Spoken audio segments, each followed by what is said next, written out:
Paul, yes. You see these threads right here? Yeah. They go into this part of the pen. But this part right here, though it's decorative on this, yes, it's actually a kind of sleeve, right? But it has teeth on it, yes. Now, this idea of just using a sleeve on a threaded drivetrain, yes, where you just put this in, and this is the actual, this is the availability of locking the two threaded ends together, yes. Now, it's really what's used when you think about threading the drivetrain instead of using a universal joint, yes.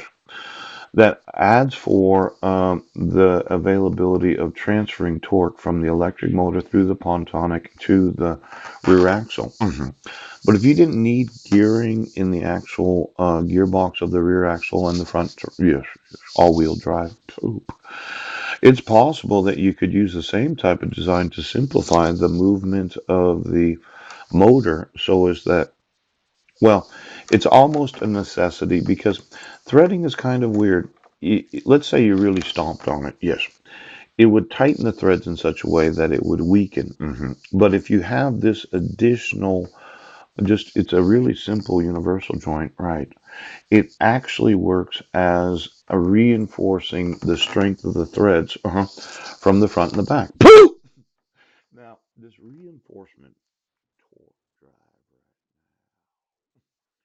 is what's necessary to transfer power, right, when you want it to move as fast as possible without putting additional stresses on the threading that goes into the rear axle and goes from the actual pontonic.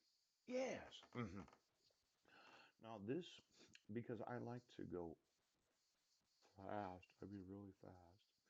I do not want any stress on the threading of the rear axle or the drivetrain. Yes.